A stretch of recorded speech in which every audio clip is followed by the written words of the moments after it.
स्वागत है आप सभी का इस नए लेक्चर में। तो इस लेक्चर में अब हम रिवाइज्ड एस्टीमेट देखेंगे, जो कि डिटेल्ड एस्टिमेशन का फर्स्ट टाइप होता है।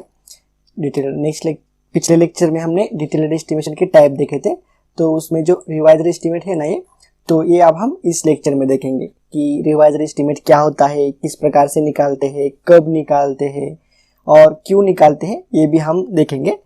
तो पूरा का पूरा स्टडी रिवाइज्ड एस्टिमेट का हम इस लेक्चर में देखेंगे। तो चलो शुरू करते हैं लेक्चर को। फर्स्ट मेथड है हमारा डिटेल्ड एस्टिमेशन का, मींस टाइप है डिटेल्ड एस्टिमेशन का, टाइप है यह first revised estimate. Revised estimate is a detailed estimate, इसे हम क्या बोलते हैं, डिटेल्ड एस्टिमेट भी कहते हैं।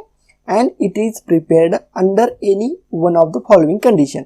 तो ये कब प्रिपेयर करते हैं हम, ये जो नीचे जो 3 कंडीशंस दी है ना, इस कंडीशन में हम रिवाइज्ड एस्टिमेट प्रिपेयर करते हैं। तो इस पर किस प्रकार से क्वेश्चन आते हैं ये तो हमने लेक्चर में ऑलरेडी डिस्कस किया है। तो यहाँ पर आप देखते हैं यहाँ पर अब हम देखेंगे कि कब प्रिपेयर करते हैं रिवाइज्ड एस्टिमेट। तो सबसे first point, when the original sanctioned estimate exceed by more than 5%। जो भी हमारा ओरिजिनल सैंक्शनड एस्टिमेट मींस जो भी हम सैंक्शन करते समय जो भी हमने एस्टिमेट बनाया होता है, अगर वो एक्सीड हो जाता है, मींस 5% से एक्सीड हो जाता है। मान लो हमने 1 करोड़ का अगर हमने सैंक्शन किया होगा किसी प्रोजेक्ट का, तो मान लो उस प्रोजेक्ट की कॉस्ट अगर 5% से इंक्रीज हो जाती है, 5% से अगर उस प्रोजेक्ट की कॉस्ट अगर इंक्रीज हो जाती है, तो बाद में हम क्या करेंगे, रिवाइज्ड एस्टिमेट बनाएंगे। समझ में आया?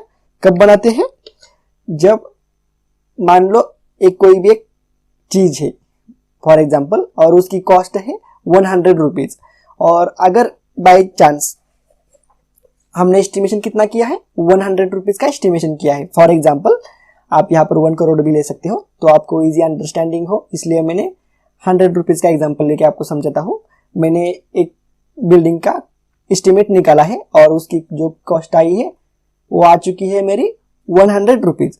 तो उसका 5% कितना होता है, 5 रुपीज। अगर मेरे बिल्डिंग का जो भी एस्टिमेशन है, अगर उसकी कॉस्ट 5 रुपीज से भी बढ़ जाती है, मीन्स 5% से भी बढ़ जाती है, तो मैं रिवाइज्ड एस्टिमेशन निकालूंगा उसका बाद में।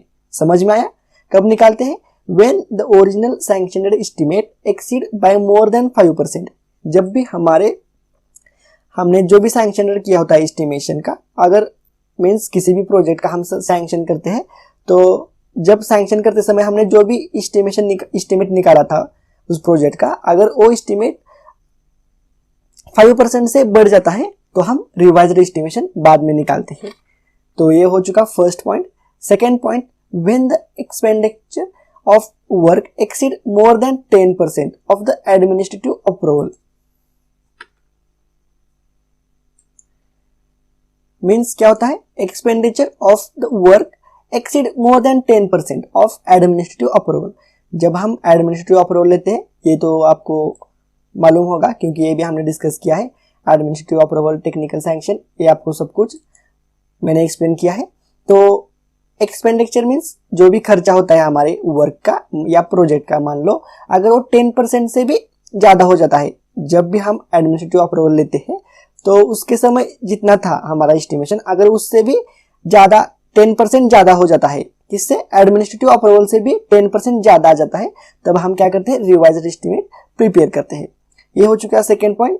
Third point, when there is material deviation from the original proposal. Means क्या होता है, मान लो हमारे सीमेंट की बैग जो है, अब जो रेट चल रहा है मार्केट में, वो मान लेते हैं हम 300 रुपीज चल रहा है, और हमारा प्रोजेक्ट का जो भी ड्यूरेशन है वो 5 इयर्स का हमारा प्रोजेक्ट है। जो भी हम प्रोजेक्ट हमारा जो भी है, तो उसे कंप्लीट होने में 5 इयर्स लगते हैं।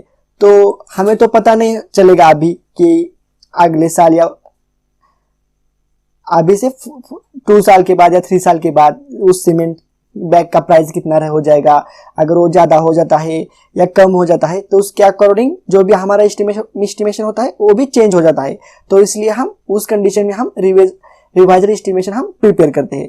When there is material deviation, अगर मटेरियल के प्राइस में डेविएशन हो जाता है, मीन्स अगर मटेरियल की प्राइस कम हो जाती है या ज़्यादा बढ़ जाती है तो हम क्या करते हैं, रिवाइज्ड एस्टीमेट प्रिपेयर करते हैं। ये हो चुका third point. Fourth point, when sanctioned estimate is more than the requirement, means हमारी एक्चुअल प्रोजेक्ट की कॉस्ट जो है वो कम है और जो हमने सैंक्शन, टेक्निकल सैंक्शन जो होता है ना, तो वो करते समय हमने जो भी एस्टीमेट निकाला था वो ज्यादा है, किससे, रिक्वायरमेंट मीन्स एक्चुअल में हमारे प्रोजेक्ट में जो भी कॉस्ट आ रही है वो कम आ रही है, जो भी हमने एस्टिमेशन निकाला है ना उससे भी कम आ रही है, एक सैंक्शनड एस्टिमेशन से भी कम आ रही है, तब हम क्या करेंगे, रिवाइज्ड एस्टिमेशन निकालेंगे। तो ये 4 कंडीशन होती है और इस 4 कंडीशन में हम रिवाइज्ड एस्टिमेशन है, एस्टिमेट जो है वो हम प्रिपेयर करते हैं। आपको तो समझ में आ चुका होगा। And second point, a revised estimate is prepared and submitted for fresh technical sanction, means अगर इस 4 कंडीशन में कोई भी कंडीशन हमारी आ जाती है तो हम क्या करते हैं, रिवाइज्ड एस्टिमेट प्रिपेयर करते हैं एंड उसे सबमिट करते हैं for fresh technical sanction. Fresh technical sanction तो आपको पता ही होगा, एक हाईएस्ट अथॉरिटी हमें परमिशन देती है वर्क करने के लिए, तो टेक्निकल सैंक्शन मीन्स हमें परमिशन लेने के लिए हम रिवाइज्ड एस्टिमेशन का प्रिपेयर करते हैं। अगर इस कंडीशन में हमारा प्रोजेक्ट आ जाता है तो हम रिवाइज्ड एस्टिमेट निकालते हैं और उसे सबमिट करते हैं टेक्निकल सैंक्शन के लिए। तो ये सब कुछ था रिवाइज्ड एस्टिमेशन के बारे में। तो यहाँ पर रिवाइज्ड एस्टिमेट कंप्लीट हो जाता है।